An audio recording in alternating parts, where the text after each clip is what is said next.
Hey guys, just want to come on here real quick, kind of go over a quick training on how to make sure that you hit your goals even when you're busy. So it's going to be really quick, it's going to be really simple. So this is you right here.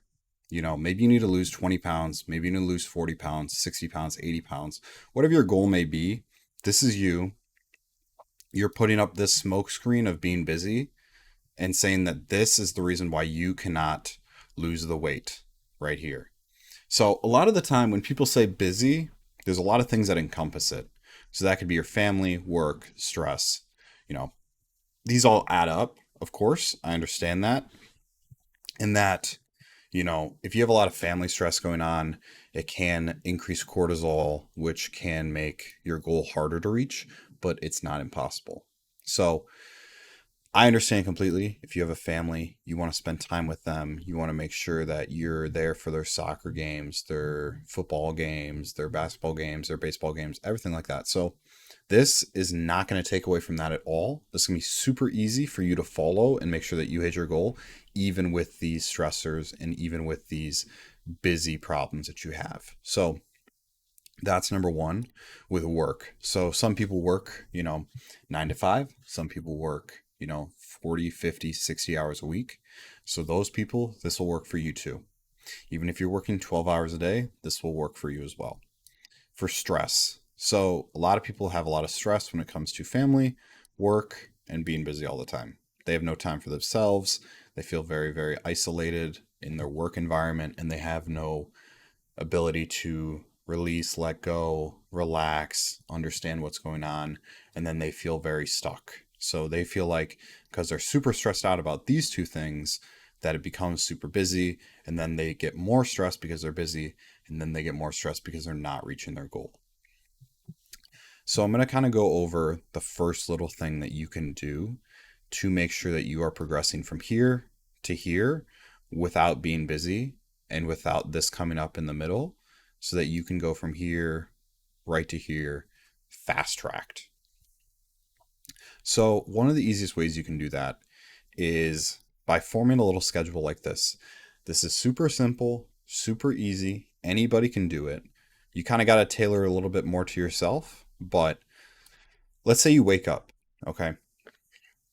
You wake up in the morning, you eat your food, eat your breakfast, and no matter who you are, I can guarantee you have the ability to wake up 15 to 30 minutes earlier, maybe 45 minutes earlier. So let's say you wake up a little bit earlier. Let's say you wake up 45 minutes earlier than normal.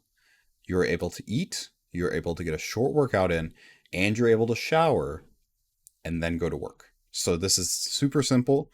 First thing you could do is get a short workout in the morning, whether this be, an at home, free weight, with some dumbbells and some benches and stuff. That can be super easy. It can be a body weight exercises. It can be some push-ups, some planks, some squats, something very simple that'll get you active in the morning, make sure you burn some calories real quick. Then people will go to work. Then you can eat lunch. So at lunch, some people get an hour lunch, some people get 30 minutes, some people get 5 minutes for lunch. So this isn't applicable to everybody. But if you're working from home, this could be a very easy way to do that as well. If you're running a business from home, if you're an entrepreneur, this could be very easy for you too.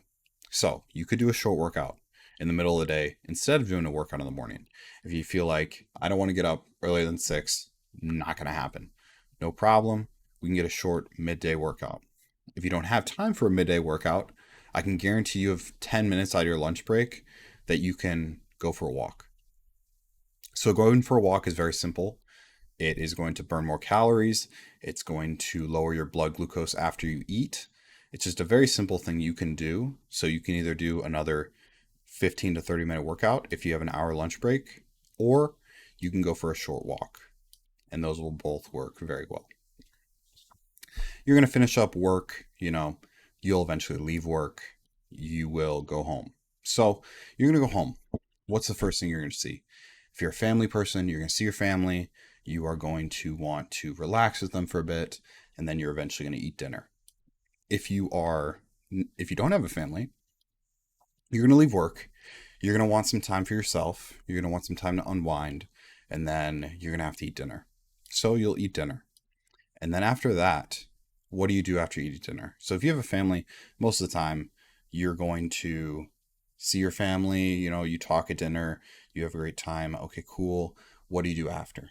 Go on your phone, you know, watch some TV together as a family. What you can do as an alternative is if, for example, that hour TV time is an hour, then you could split up 15, 30 minutes of that time and be like, hey, let's work out as a family. So you're going to do a short workout. The kids can get involved, wife can get involved, husband can get involved, applicable for either way.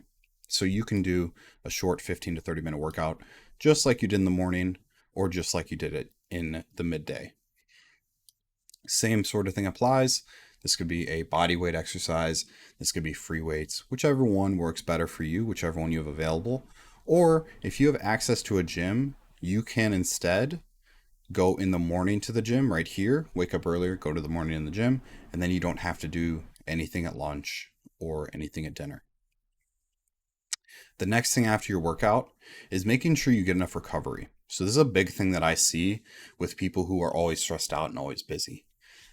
They are not sleeping enough. They are not, feeling good in the morning. They're feeling very tired. They're feeling very sleepy. They're feeling very drained. They're not sleeping long enough and getting good sleep. And that is definitely affecting the way that they feel throughout the day. And this can also affect how quickly they get to their goal. Because the more that you recover and the better that you are about your recovery, the better you're going to be about losing weight, because it's all mindset. It's all mindset on what you can do, what you can accomplish. So if you're going to put up roadblocks yourself, like being busy, then it's going to be very hard for you to reach your goals if you're not being honest with yourself. So throughout this whole thing, you're really spending max an hour throughout the day, maybe 15-minute walk. So you're spending an hour and 15 minutes max. The lowest it could be is like 45 minutes throughout the day. So you have 24 hours. Let's say you're sleeping 8, you work for 8, that leaves you with 8. So you need 45 minutes out of those 8 hours to do something productive for your health. That's all you really need. If you can do that consistently every single day, you will hit your goal so much quicker than you saying that you can't hit it. That's the first thing you can do. So very quick, map out your day. This can be a lot more detailed than what I have in the sense of just wake up, eat, short workout, lunch, work, very, very, very short. Mine's super simple. You could have a 30 long list of all your appointments, all the things you have to do throughout the day. And what you need to do is basically understand for yourself, okay, if I have a ton going on tomorrow, can I squeeze anything more in today so that I still hit my goals? That's a big thing I see a lot of good clients of mine doing, is making sure that they're prioritizing their health and understanding their schedule for the next week, the next couple days. What can I do in these next couple days? Because I have so much going on today. I have so much going on tomorrow. What can I do today to fix that problem? So making sure that you're getting these things in no matter the cost and making sure that you're just consistent with it. I mean, I don't think you need to work out every single day. I don't expect anyone to do that, but it is an easy way to do it, especially if you're getting, 45 minutes of exercise a day. So that can just be, instead of working out, because working out, you don't want to work out every single day, but you could do more cardio some days. So, if it's more of a rest day, you could just wake up, eat, go for a walk, eat lunch, go for a walk, and then after dinner, go for a walk with your family. Because I don't think there's ever going to be a time where, you're spending quality time with your family at a park or around your subdivision that they're ever going to not want to do that. I think it's a great time for you to bond with your family and for you to still be able to reach your goals, even though you're not sacrificing that family time. So that's a great option. That's the first thing I would do, is understand your day, understand where you could squeeze in a workout, understand where you could squeeze in a walk, understand where you could increase your physical activity. Now, the second thing that you can do, which is very simple too. So, of course, when losing weight, you have to be in a calorie deficit. And I cannot stress that enough, because people believe nowadays that You can drink a shake and you'll lose weight. You can eat this and you'll lose weight. You can have this supplement and you'll lose weight. None of that is true. What they do, it's all marketing. So by drinking shakes, how it works is they're going to tell you to drink a shake. Okay. That shake is going to be very low calorie. It might fill you up for a little bit, but then you're going to be hungry again. But that shake is so low calorie that if they tell you to drink 5 shakes a day, you're eating under 1,000 calories or under 1,500 calories and you're losing weight and you're like, wow, it's working. But then after long enough, you're going to start to realize, wait, I don't like this. This isn't sustainable. I can't keep doing this. My family can't do this with me. So you fall off. And then it turns into you're back in this spot right here instead of being right here. So how I teach people to do it and how I have clients kind of sustainably lose weight on their own very, very easily, almost like autopilot, is all you have to do is make sure that you're eating a calorie deficit. So simplest way is to look at what you're eating every single day.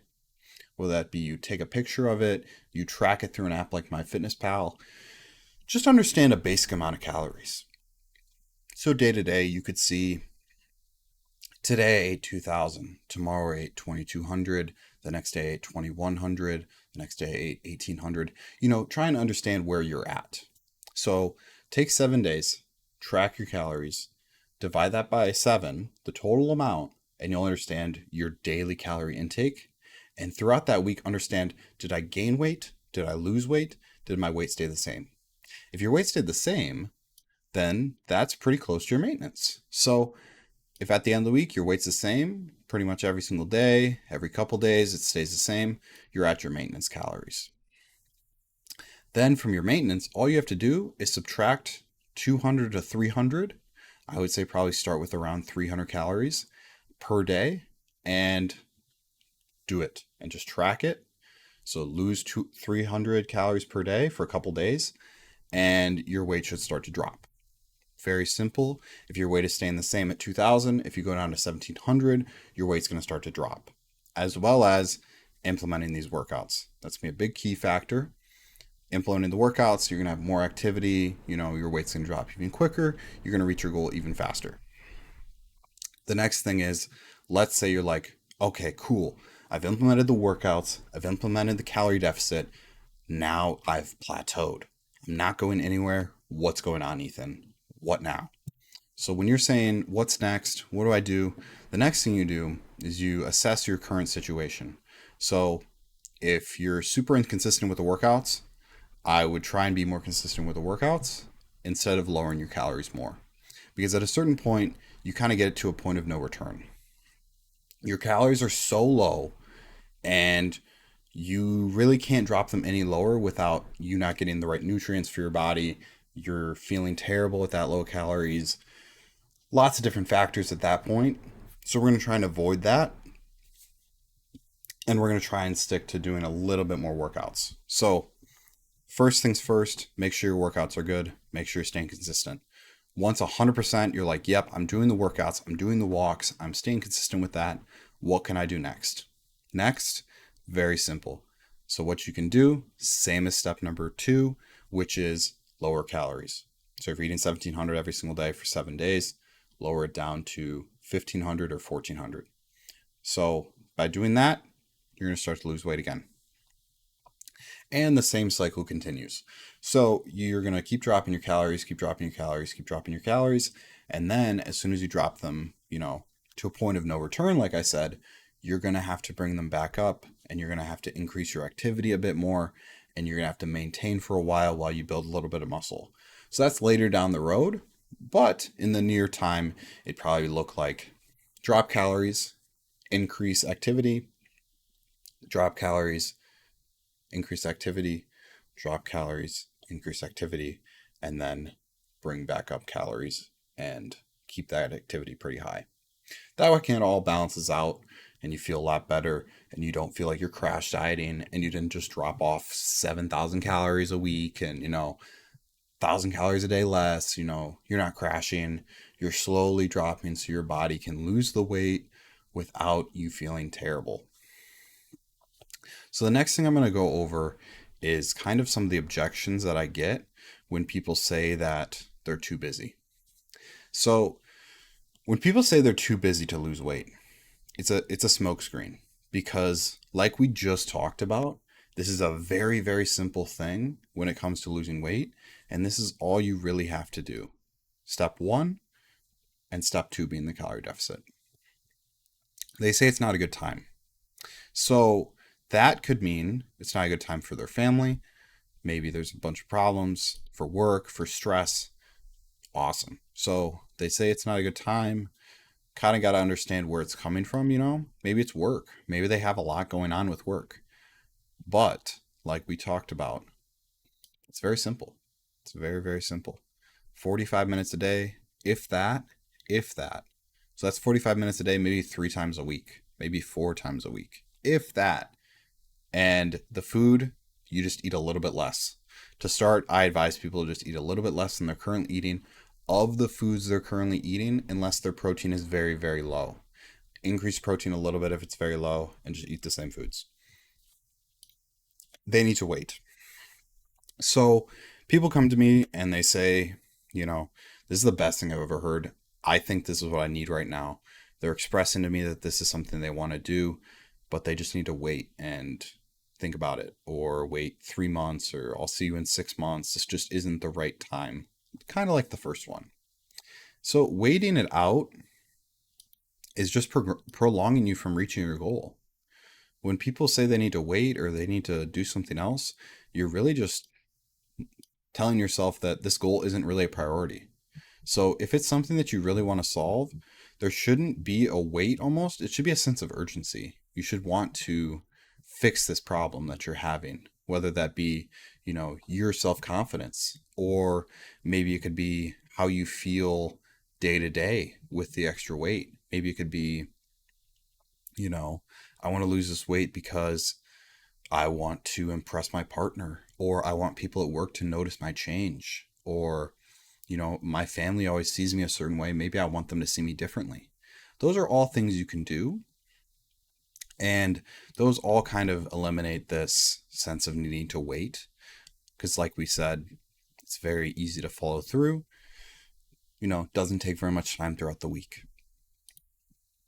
If someone comes to me and they say they don't make quick decisions. So this is another thing, just like waiting. If you have time to do a little bit of exercise like this and this and this, and eat a little bit less, then there isn't really a decision to make. It's more about a decision if this is a big goal for you. Because for some people, they decide, you know, at the end, this is something I don't want to solve.